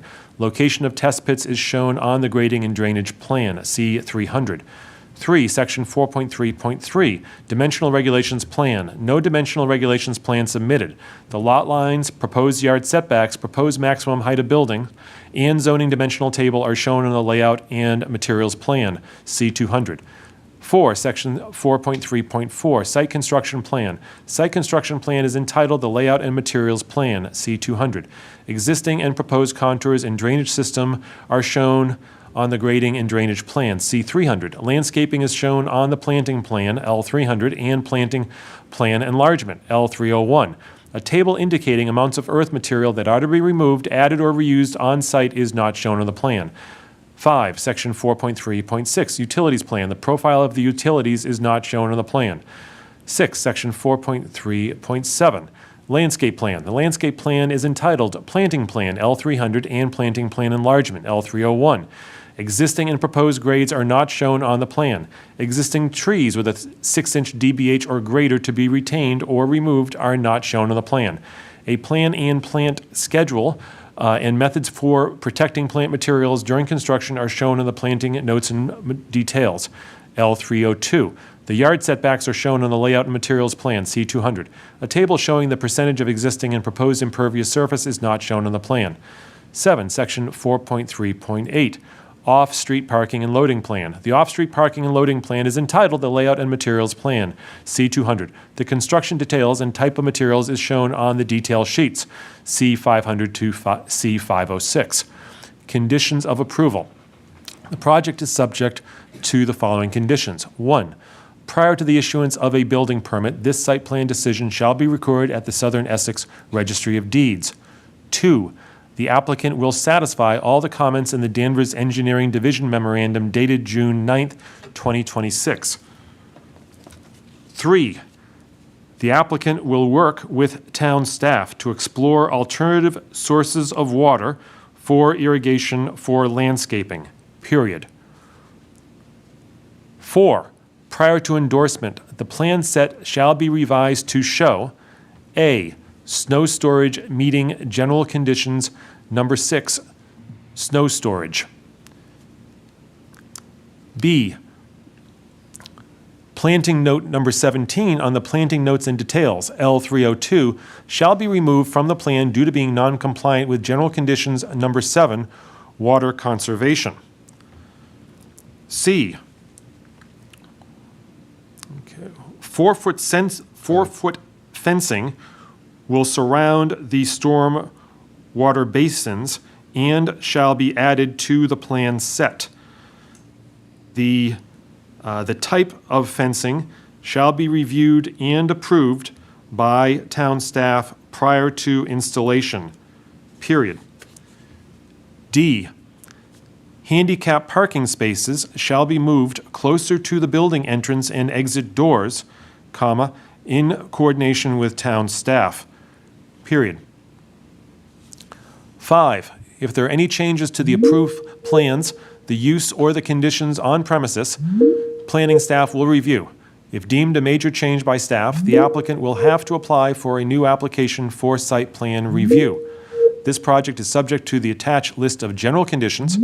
Any approval of this site plan shall lapse within 3 years from the grant thereof if construction has not begun by such date. Signed, Gene Hartnett, Chair. I think I covered everything. Okay. Anyone want to second that? I think someone from outer space was trying to chime in. I would second that. Okay, motion made by Lou, seconded by Jim. All in favor, say aye. Aye. Aye. Thank you and good luck. Thank you. Thank you. Thank you. Okay, item number 6 on our agenda are the meeting minutes. April 6th, 2026 and April 28th, 2026. Do we have a motion to approve? So moved. To approve We do the, both at once, or Let's do one at a time. one at a time? move to approve the minutes of April 6th, 2026. Second? Motion made by Dave and seconded by Lou. All in favor, say aye. Aye. Aye. Abstain. I wasn't there. April It's okay. You 28th. could still vote on it even if you weren't there. Oh, really? Yeah. Okay. I vote for it then. Okay. I watched it. Sure. All right. Move to approve the minutes of April 28th, 2026. Did you vote on that? Did you say yourself, Gene? Yes, I did. Oh, you did. Okay. Yeah. Just want to make sure. Aye. Sorry. Second. On the Okay, 26th. motion made by Dave and seconded by Jim. All in favor, say aye. Aye. Aye. And Josh, what do we have coming up? So our next meeting is Tuesday. Oh, we have we have the land use summit for the board coming up on next Wednesday, the 17th, at the senior center. Talk about it'll be a joint meeting with ZBA and the select board, just talking about kind of planning initiatives over the next 6 months to a year. So that would be great for you folks to attend. I could send out more additional information if it's not. Refresh my memory, is virtual participation? I don't provide? believe so. Okay, I won't be able to make it. since I will Okay. be away, yeah, Okay. All right. We could work with that potentially. okay. And then the next planning board regular planning board meeting is Tuesday, the 23rd.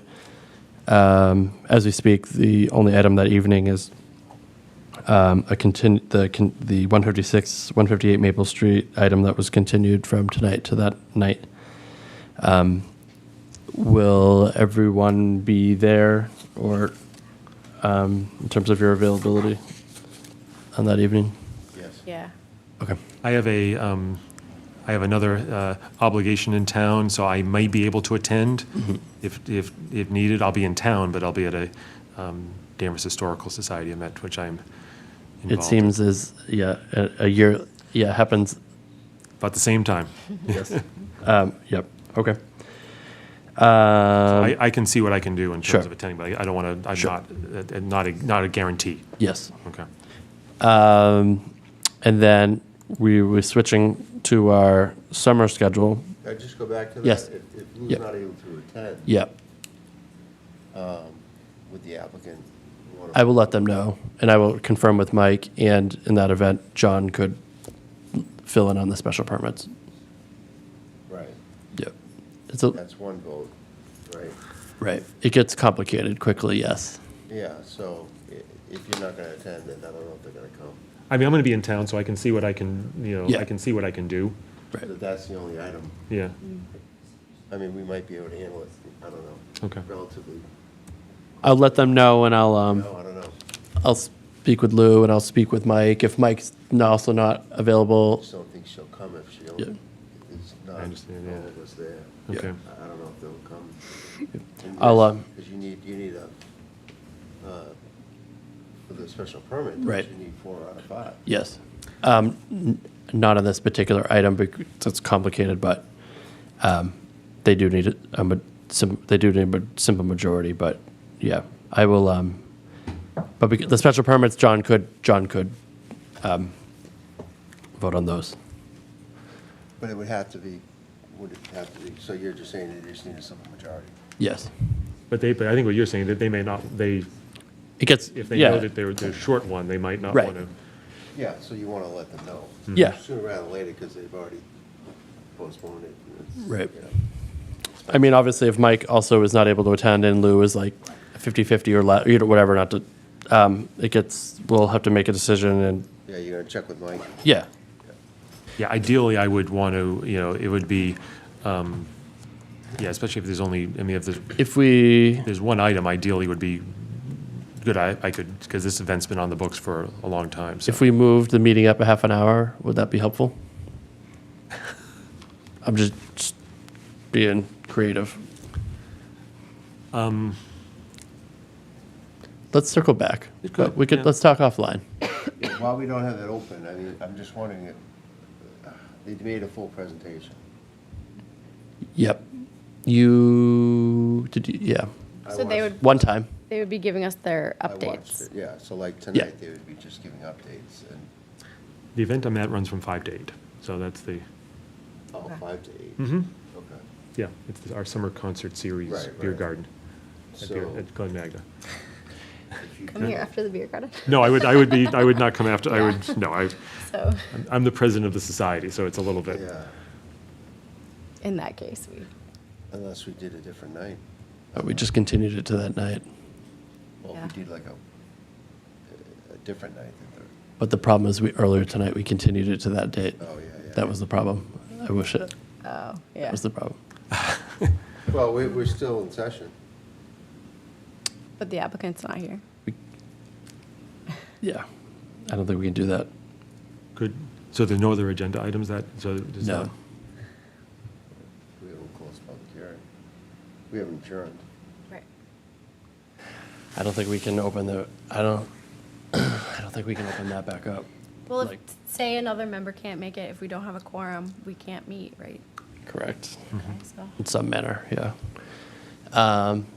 I don't know if I'll be able to figure this out at this moment, but I will circle back with everyone about that. But I mean, with other people's indulgence, if we could, if the meeting could be, I don't want to keep people later than they need to, but if the meeting was pushed a little bit, then that would be helpful. we could talk through that. We don't have to make the decision now, but Would that be something that, Just post the meeting for later, yeah. for a later time. Yeah, I would just, on the same day, night. like I same day, said, later like I time, sort of threw it out. And that's okay. And if that doesn't work, then it'd be July 7th, potentially. July 14th. Oh, I'm sorry, you're right, yeah, 14th, Yeah. July day. okay. I guess while we're here, But if we could do Would- yeah. 7:30 or 8 o'clock. even- would 7:30 or 8 be amenable to the board? 8 would be great if that would be. No objection. Are you okay? I don't turn into a pumpkin until 9. so it's fine. you have 1 minute. Okay. Yeah, check with Mike and But I mean, yeah, I mean, the possibility. it looks like that's smart. Looks like that's might happen. So okay. But I'll confirm soon. But It does, the continuance doesn't say the time, so it's not. right. it's So the date, it's just a date. So there's a little bit of wiggle, but not too much. Yeah. So yeah, we could do that. Check with all their people. So, It's just Mike, because everyone here said they were good. If if that works, I'd appreciate it. That'd be, Okay. Let's sort of pencil that in then at 8. Okay. Hopefully I'll remember when we post the agenda. But should be good. Okay. And then, yeah. Okay. We could talk about July. I would say the July 14th. Back of a net, is that anyone definitely not around for that? Just, I know what people's schedules are I'll be- in flux, but, I'll be around, yeah. okay. We'll just meet once in July and once in August, so. Okay. What date are we looking at for August? I forget it. I'd have to, let me, I believe it was earlier. The 11th? What's that? Would it be the 11th Could be. or the 25th? Not the 25th, The 11th then. probably the 11th. Second Tuesday. Probably.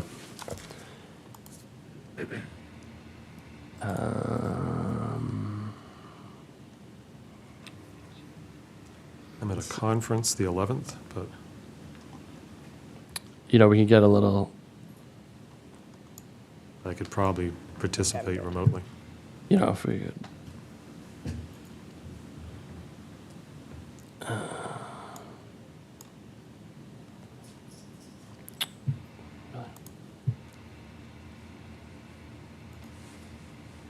I think it was, yeah, the 11th. As we speak, it's the 11th.